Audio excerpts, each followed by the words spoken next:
Spoštovane gospe in gospodje, žal mi obveznosti v Bruslju ne dopuščajo, da bi bil že danes z vami osebno. Zahvaljujem pa se za priložnost, da vas lahko nagovorim vsaj takole.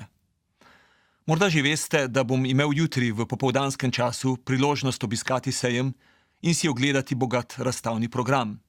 Vabim pa vas tudi, da se mi pridružite na razpravi Več Evrope, več Slovenije na temo Zeleno gospodarstvo v Evropski uniji in Sloveniji, organizirani ob robu sejma.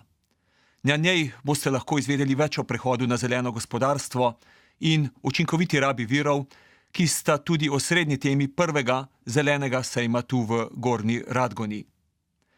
Svet postaja čedalje bolj povezan in tudi mi smo vse bolj medsebojno odvisni. Odgovornost vsakega in vseh za skupno prihodnost narašča temu ustrezno. Trenutni gospodarski model se je izoblikoval v stoletju, ko je bilo virov navidezno v izobilju. Nismo jih ustrezno vrednotili, še manj ustrezno cenili. Ocenjujemo, da bo število prebivalstva v času ene generacije priraslo za 2 milijardi, kar je več, kot je bilo skupno število prebivalstva na začetku 20. stoletja na našem planetu. V manj kot 10 dneh za prebivalstvo Slovenije. Pritisk na različne vire, vodo, oceane, zemljo, energijo, biotsko raznovrstnost in ekosisteme že danes marsikje presega meje trajnosti in se bo le še povečeval. Prihodnost našega planeta, blaginja ljudi in dobiček podjetij bodo zato v naslednjih nekaj letih veliko bolj odvisni od načina izkoriščanja virov. Ker živimo na območju, ki je intenzivno poseljeno, v času, ko se cene virov močno povečujejo in predstavljajo v strukturi cene bistveno večji delež od stroškov dela, in ker je Evropa močno uvozno odvisna od virov, kot so energija, surovine in redke rudnine, je učinkovito ravnanje z viri osrednje vprašanje naše konkurenčnosti. Zato moramo še danes najti nove, bolj trajnostne vire rasti in blaginje. Rešitev ponuja prav prehod k krožnemu gospodarstvu, ki učinkovito ravna z viri. Gre za gospodarstvo, ki dela v sozvočju z naravo in ne proti njej. Gospodarstvo, ki upošteva, da smo tudi ljudje del te narave in da se temu primerno obnašamo.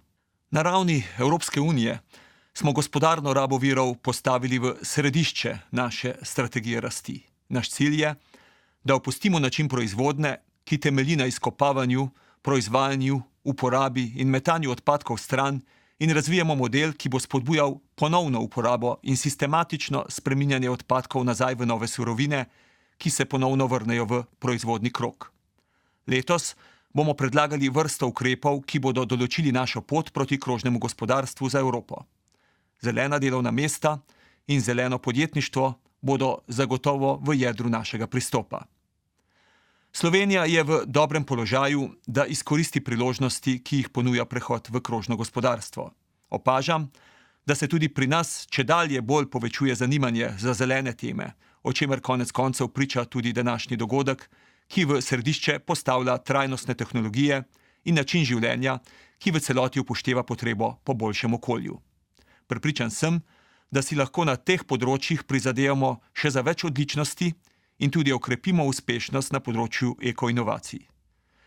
Moje današnje glavno sporočilo je, da so spremembe modela rasti neizogibne. Zato se čim prej osredotočite na priložnosti, ki jih ta prehod ponuja. V tem trenutku je namreč predvsem pomembno prevzeti pobudo in tisti, ki bodo to storili med prvimi, bodo tudi največ pridobili. Zato bodite med njimi. Ustvarjanje delovnih mest, ki bodo temeljila na trajnostni rasti, je prava in edina pot za dolgoročno blaginjo. Želim vam uspešen posvet in upam, da se vidimo tudi jutri. Hvala za vašo pozornost.